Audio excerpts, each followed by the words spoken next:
Good day to all, and welcome to the Ram Ashram Satsang practice session. For beginners, in under 1 hour, you will learn a modern Satsang method for obtaining enlightenment, peace, light, and love in your life. For all others, you will have the opportunity to continue practice, to perfect your practice, and to advance your spiritual progress.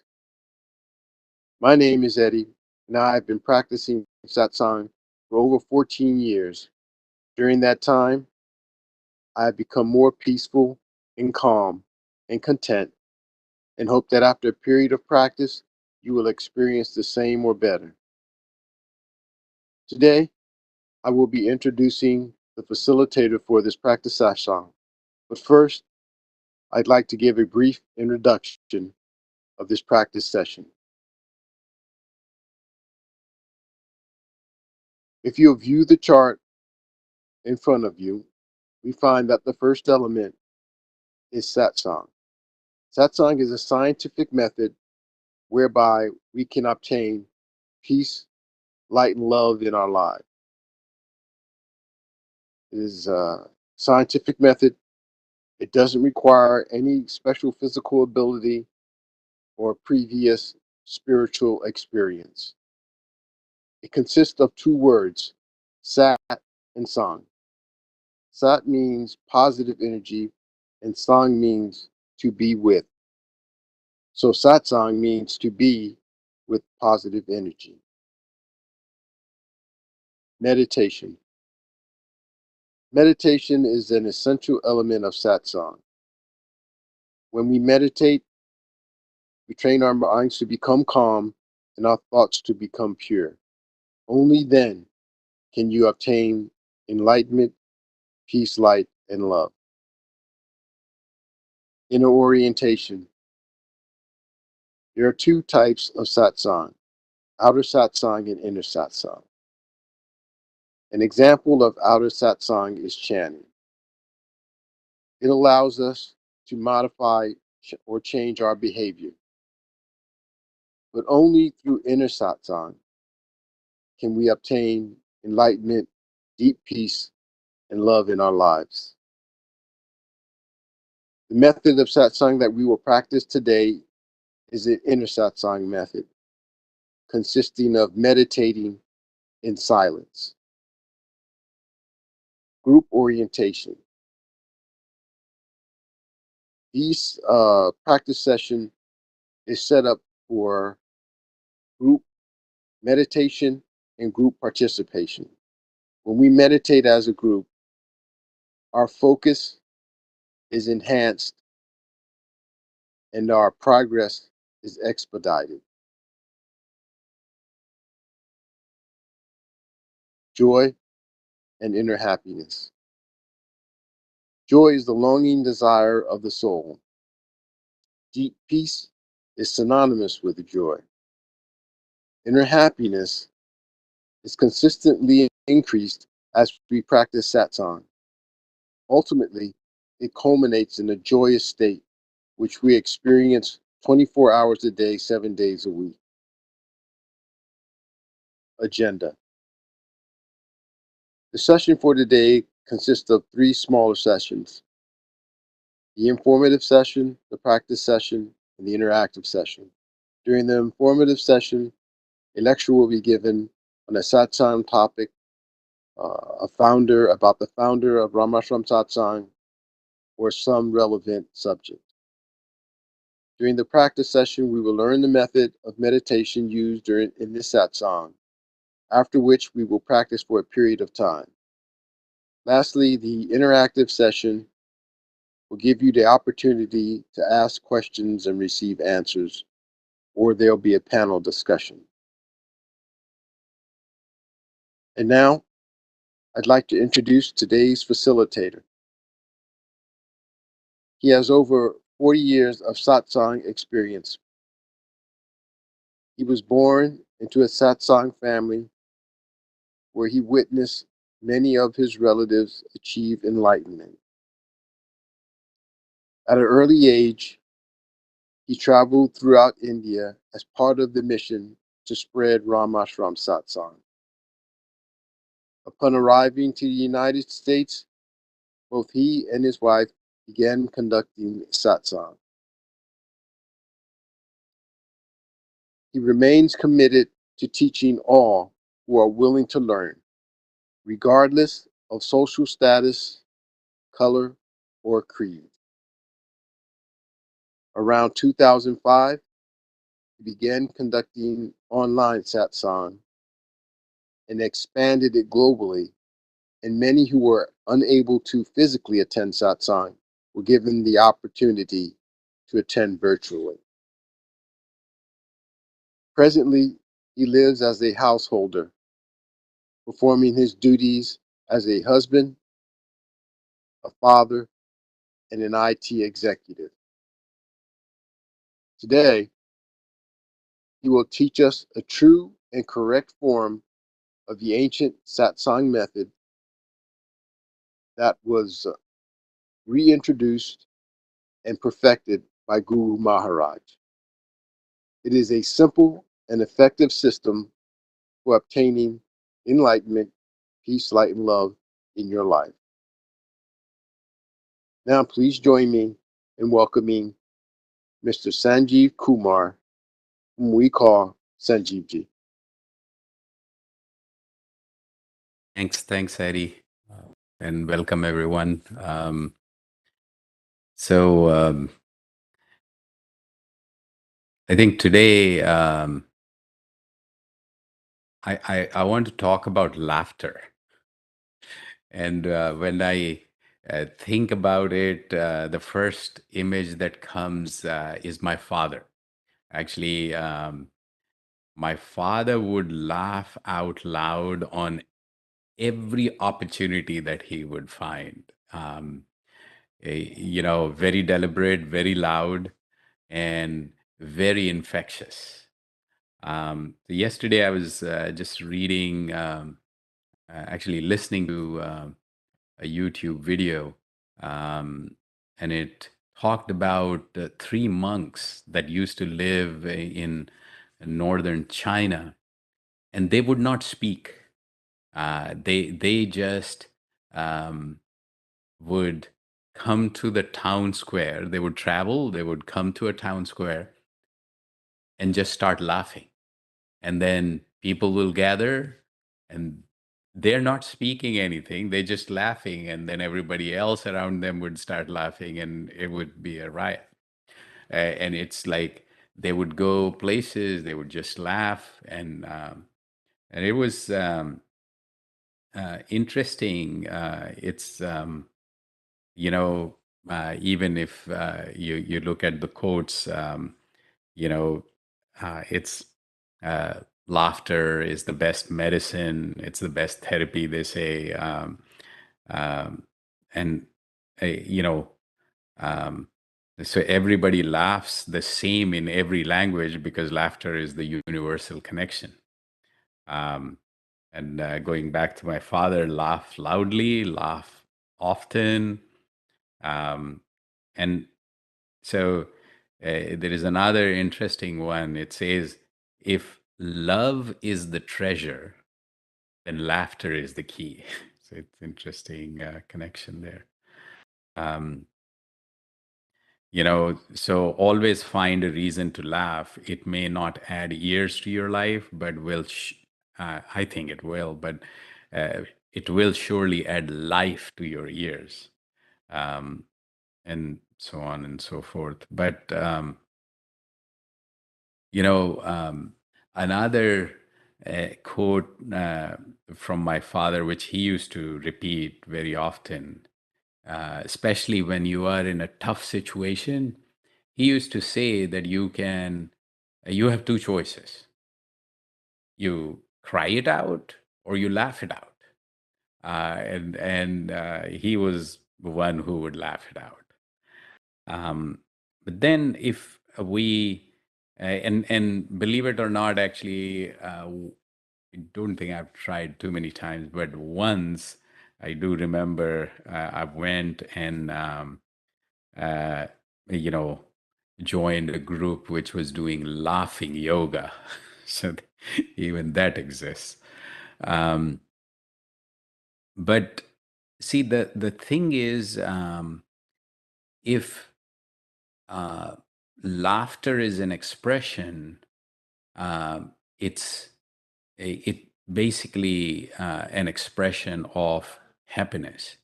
And the question is that meditation directly affects,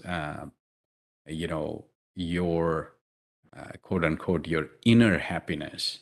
I was reading an article which talked about how, um, inner happiness um, is uh, almost like it's the level of inner happiness is reset by meditation and upwards. I mean, reset upwards.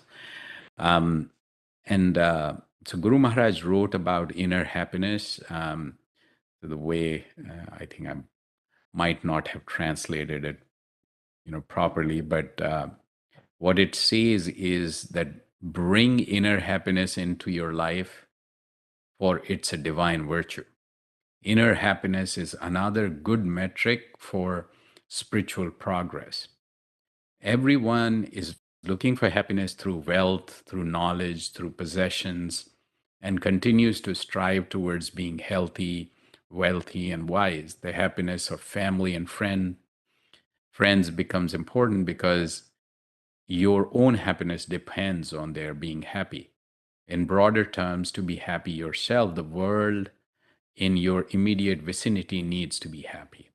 However, the happiness described above is happiness achieved by the virtue of physical possessions, and hence it's primarily based on our physical senses. Inner happiness is beyond the happiness achieved through worldly possessions.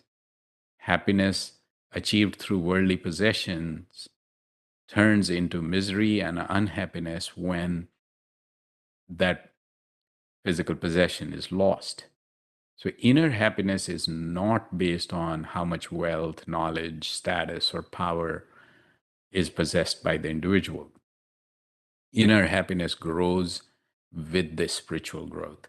Inner happiness is a good measure of progress as we move closer to divinity and the consistency and depth of inner happiness ought to continue to increase. So if you're on the right track, that would be one of your ways to measure that.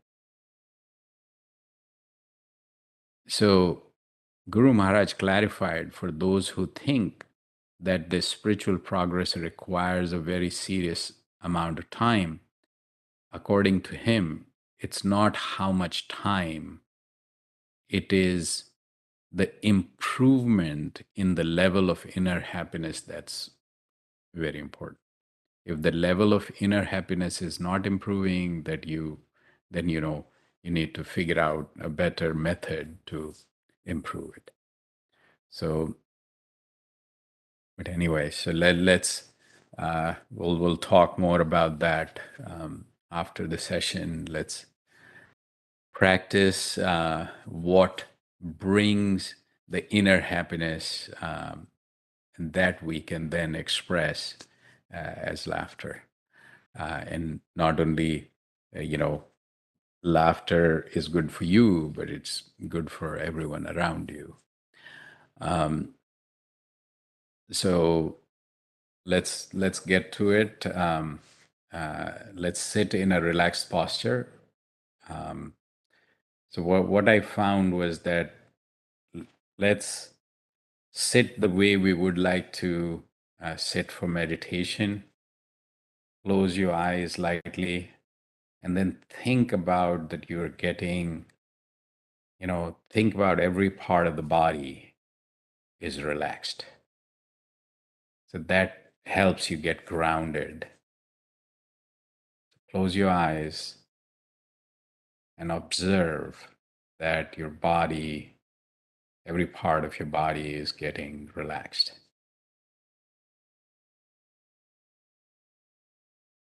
We'll sit in this relaxed posture with the eyes lightly closed. And now start observing your mind. And what I find is that when we start observing our mind, it actually calms down just by that, But then we don't want to do that. What we want to go to the next step where we just don't want to get stuck with that. So we first see that we're relaxed, the body is relaxed. And we see the mind is calm, observe it.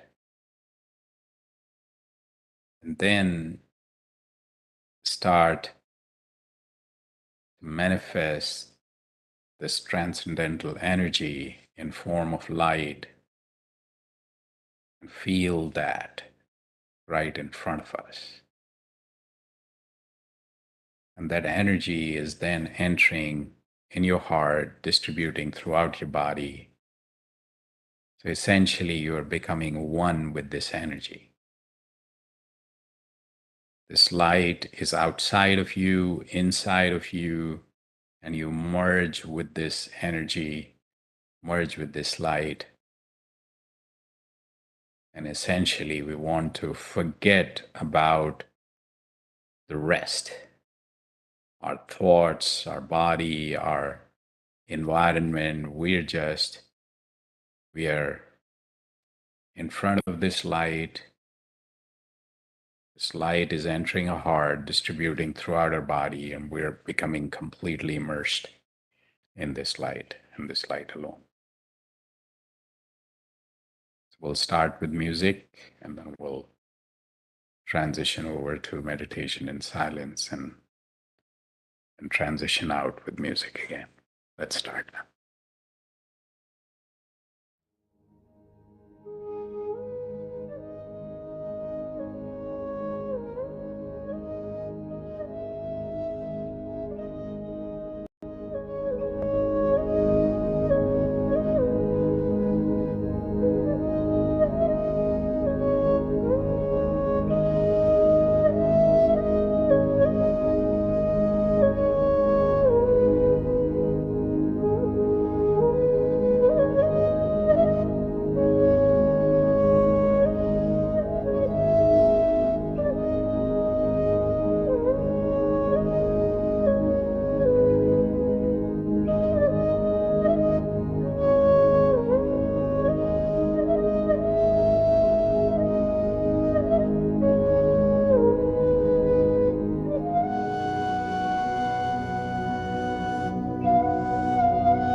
So I was reading, 15 minutes of laughter in laughing yoga can, you know, relax you as much as 2 hours of sleep.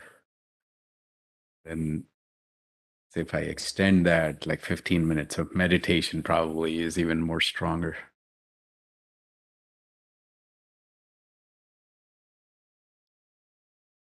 So Liz, how are you? Happy Saturday, my lovely meditation friends.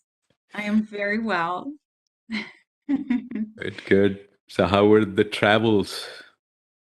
They were good, actually, very good. Traveled back to see my family. Oh, Um, nice. That's mhm, always nice. it is, it is. And the happiness continued through the week, and I really liked what you said about laughter. I've been to what I have been to a yoga class where they employed that during the exercise. And it was funny because at first it was forced, right? Yeah. Because they're trying to get into that. And then it's very natural because it's just like, wow, this is kind of funny and silly and great.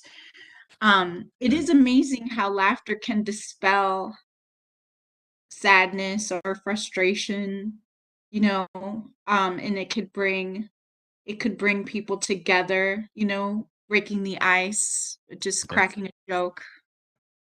Yeah, it is very important, I think. Yeah. It's like almost, like joy is the inner thing and happiness is the outer expression in some ways. And it's like same thing. Inner happiness is the inner thing, and laughter could be the outer expression. Yeah. And It and it's also kind of a form of like, and you'll have to forgive me, but it's an exercise in a way. It is a yoga. It is an asana. I don't know if I'm saying it right, but it is an yeah. activity that can help you um, elevate your energy level and spiritual state, like yoga does. So So I haven't, yogis typically become like monks and all, like they typically become very silent and very somber, you know. But when I think of my father, it's like he, Sangeeta ji, right? It's like he would laugh at every opportunity he can find, and he will laugh out so loud that people would wonder what happened. It's just So, I mean, like, it was the laughter that drew you towards. towards him. It's just, yeah, I mean, like, I mean, when a person laughs like that, you feel like the person is so happy internally. yeah, yeah.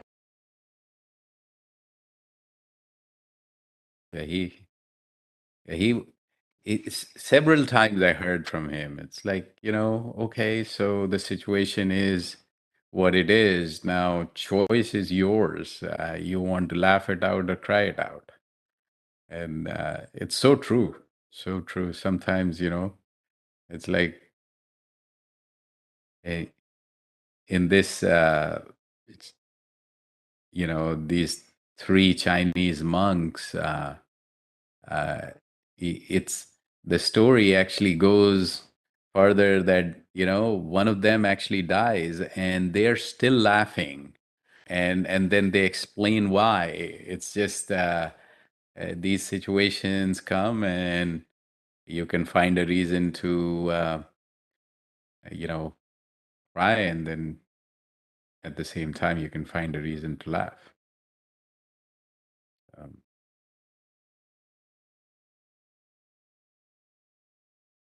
so Eddie, what do you say to that? Laughter is good. Laughter is very enjoyable. I certainly like to laugh and smile as much as I can. Unfortunately, there are some people whom we notice in life that are incapable of smiling, right? So, it comes to a thing of state of mind and where our minds are at. Uh, are our thoughts peaceful? Are they settled? Or are they chaotic and disturbing? Um, Even a child can tell the difference between someone who is unhappy and someone who is happy. The unhappy person, uh, you know, uh, is gripped by maybe evil thoughts, envious, grimace on the face, whereas the happy person tends to be smiling and sort of has a glow and has a positive attitude and is friendly and kind. And so, when we talk about being happy, it's very closely related to that peace or that state of mind in our thoughts. And when we are in a state where our thoughts are calm and more peaceful, we tend to be more happier. And so that's sort of indicated by the smile that we have on our face. And, I started thinking about why is this necessarily the case? Because when we smile, our energy freely flows. And to do that, our thoughts have to be calm. It's like Liz was saying, is that when we're smiling, we're sort of out of that disposition of sorrow, and we're just sort of more moved to a happy state. When we do that, we tend to smile more, and those currents, those that energy flow through our body is unimpeded, and we are allowed at that point to manifest, as we call that, transcendental energy in a proper manner. And so we appear to be, more human being and more kind and all these other things that we can do. Um, when In the case of the unhappy person, they have these discordant thoughts and emotions, and so that energy becomes dispersed. It becomes uncollected. They don't have the ability to concentrate. They're sorrowful. They're incapable of harnessing that energy and smiling, and so they have uh, a sort of mean look on their face, and they don't appear to be friendly. But I think that in general, again, it's like Lewis was saying, is that the idea of laughing and then you can add smiling in with that is a type of yoga because ultimately bliss is what we're all seeking. It's what the soul is seeking, that eternal joy. And so when we mimic that, we're sort of mimicking the ultimate state that we're desirous of. And I just wanted to say that that is in a sense a form of yoga. And I think the only thing that separates us from that now, when we say we're sort of in a state of happiness, is that it's like Guru reminded us, is that all we have to do is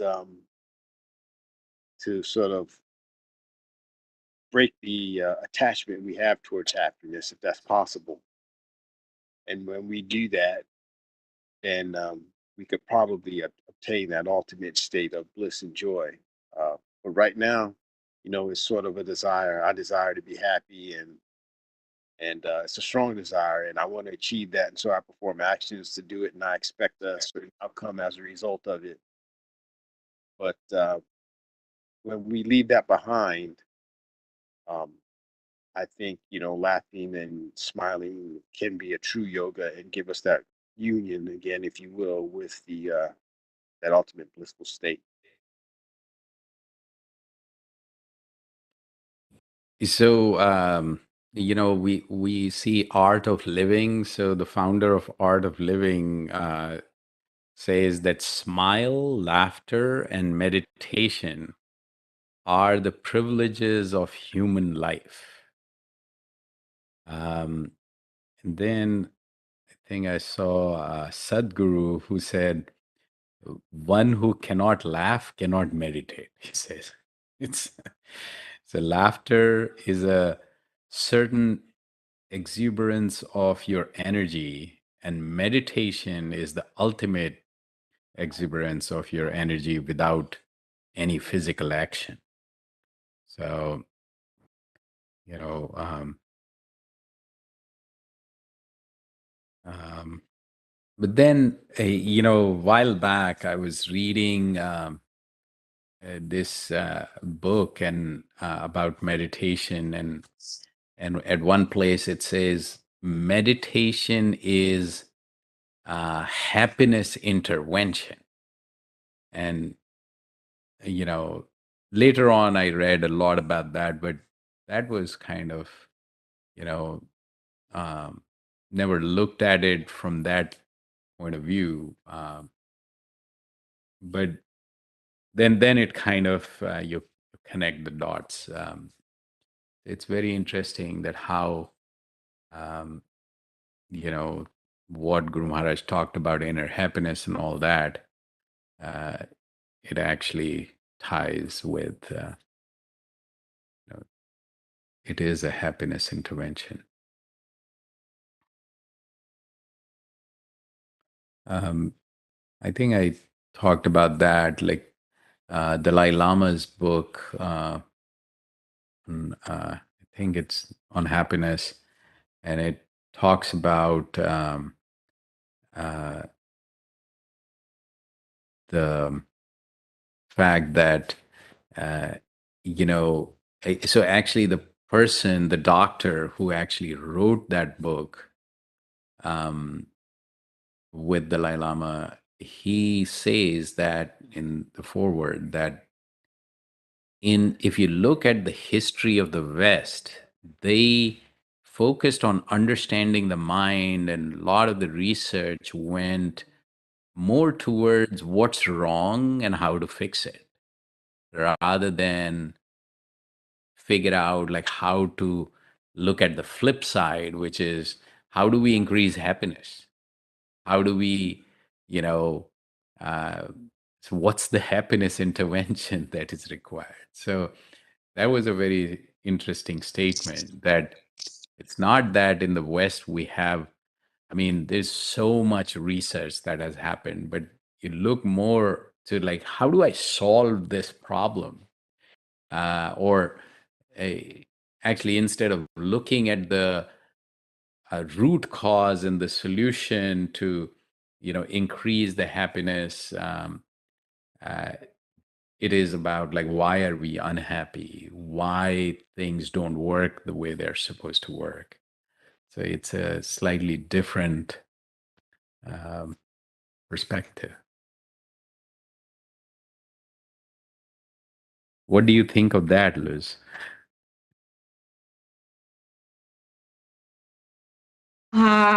I'm still processing. Sorry. I Hey, we're didn't mean. laughing. That's a good thing. Yeah, I didn't mean to stump you. It just it was a pretty I mean, that's one statement that has registered, and I want to go back and kind of look at that and see if I can create some thoughts around it and write it. Um, it's very interesting. I mean, there is so much you know discussion about how the mind and the brain doesn't function the way it needs to function, and there's so much research on that. Then what about the flip side? How do we make it really positive, really, you know um, and so it's not that that has not been thought about, but if you look at, you know the meditative practices, they are going at it from like, you know, just irrespective of where you are. Here is the, happiness intervention. And basically, if we go by Guru Maharaj's definition, elevate your inner happiness. I think what Panth talks about, like the joy meter. So wherever, you have an equilibrium position of joy, just keep increasing that and lift that up. And that's the key. So it's interesting, the studies, the focus, the West's focus on, well, what is the cause, that that's not necessarily, I guess, if I'm just sort of thinking about it on the fly. Mhm. It's not, it could be useful in terms of understanding the reasons for why someone is feeling the way they're feeling and sad, or Yeah, it's useful. But so it's not necessarily something that needs to be like cut out, but in tandem with the right. anecdote is laughter. The anecdote is, okay, I understand where this is coming from, but the remedy is to try and like meditate and be positive, once you've become aware, because it's the lack of awareness that poses even more frustration, but if you could at least understand where things are coming from, then there's a pathway to move. I think maybe that's my initial gut, or my initial thoughts on that matter. So there are these two schools of therapy, CBT and DBT, I think. So basically, uh, one is just the therapy, but then what they did recently is that they have added the elements of mindfulness and other things um, to the therapy. So of people who have anxiety and depression and a lot of other things. Bipolar disorders and all that. So there is now a evolving school, but the I, yeah. See, you need to. I mean, actually, the thing is that like look at the um, Eastern and Western medicine itself, right? Very pointed, very, so what I find, and this is just me, just bear with me there. It's like when it comes to acute problems and cut and dry, boom, boom, boom. I mean, there is, you have a problem, acute problem, you go get it solved, boom, done. So that's the Western approach. But when it comes to chronic problems, um, you have to go more towards the natural ways, the herbal, and all these other things, because this, you know, uh, other part doesn't cut it that much. So, there are always these schools of thoughts, and one has one strength, the other one has another strength. And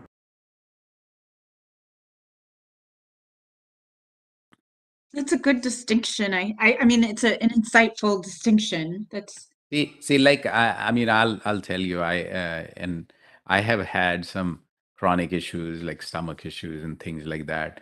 You go, I am telling you, there were times when I had something, and I would go 15 tests, nothing. And you go, for I mean, in and out, there's so many things. You go, boom, boom, boom, done. Uh, but for some of those chronic things, if you go herbal and or some more natural ways, or you know, Ayurveda, homeopathic, and all that. There's so many, you know. I, so again, it's just a, I don't know. It might be just my way of looking at it, but it is the way I think.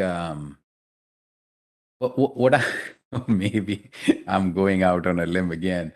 It's like you cannot create inner happiness by popping some pills. Actually, you can. So interesting thing is there are some things available which make you you know uh, feel lighter, feel better. But then if you do it more naturally, it is probably more sustainable and less side effects, etc., I guess. Agreed. Yes, yes. That would be the ultimate goal, is the natural state of that. But sometimes I suppose for some people it's It is. hard to get there initially. Yeah, yeah. So it's and I think Guru Maharaj talks about, like, there are so many different things. People have done research here, research here. If you pick up pieces that work for you, then you have made you know use of those things. I mean, find the things that are best, and extract those. So, yeah. All right. So on that note, see you all soon again. Thank you so much. Good to see you again. And Thank you. thank you, Warren, Thank you. Eddie, Thank you, Sanjeev. Louis. Namaskar. Namaskar. Bye, everyone. Bye, Onkar, Meenakshi, Sangeeta ji, Poonam ji, KP Singh ji. Namaskar. Yes.